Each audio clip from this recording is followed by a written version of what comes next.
Southern California, welcome back to the couch or seats, however y'all want to put it. This is Real Talk. We're just talking about a couple subjects that are close to us that are really relevant to what we're talking about. Now, I pointed out an article to you, Rashad, yes. a couple, maybe last week, about the new Pope who said the most wrong thing I've heard a Pope say, at least at the media cover. And he said that right now we are living in a cult of money.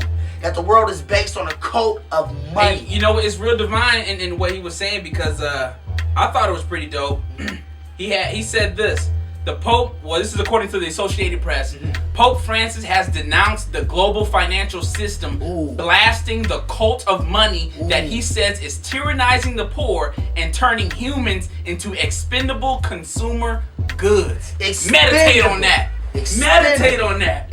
Now, a lot of people would hate and say, you know, well, this guy's in the Vatican. He has people serving him dinner and all this and that. Right. But actually, this dude is actually staying a few blocks away at some hotel. Yeah. Doing and cooking for himself. And he's been doing that since he's been in Argentina. He was huge on that. No, he is a hero for the poor. He is a straight advocate of the poor. I thought that was deep. That's super deep. Break that down, though. I don't think any pope has ever taken it there before. So say it one more time. Give me the quote one more time. He's denounced the global financial system, blasting the cult of money that he says is tyrannizing the poor and turning humans into expendable consumer goods. So check it out. We were just talking about how corporations will kick us when we're down. How we live in a culture right now where Walmart could come out tomorrow and say all of our customers are filthy pigs, and we still go buy stuff from Walmart because we no longer care about how we're treated by corporations. And that's what he's talking about, being tyrannized. And he said consume. That's all they see you as. All you are to the presidents of these CEOs of Bank of America and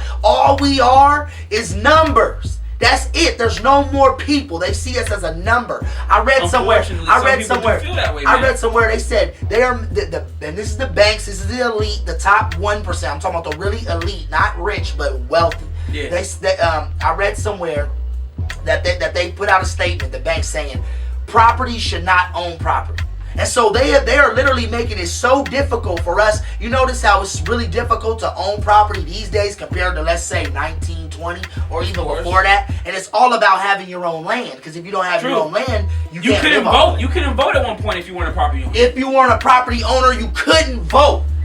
Break that down. And right now, it's so difficult to own property. Exactly, because of the whole the lending crisis that happened, people defaulting on their mortgage loans. Yeah. So it's a lot going on right now, and I really respect the Pope for making this step and saying that, because a lot of people we hear it and we know it, but we just don't feel it. And I feel with him saying that, it's really going to open up our eyes to a lot of things that are going on. And I respect that because you're spreading awareness and you're standing up for what you believe in. And if he was the archdiocese or some religion, I don't even know, I still would give him respect because what he's doing, he's spreading information and awareness, and he's bringing a good message to the forefront of our minds. Right. So when we get back, we're going to check out some more Real Talk, and we're going to get on these subjects that we feel need to be addressed. Don't touch the mouse. We'll be back in a moment.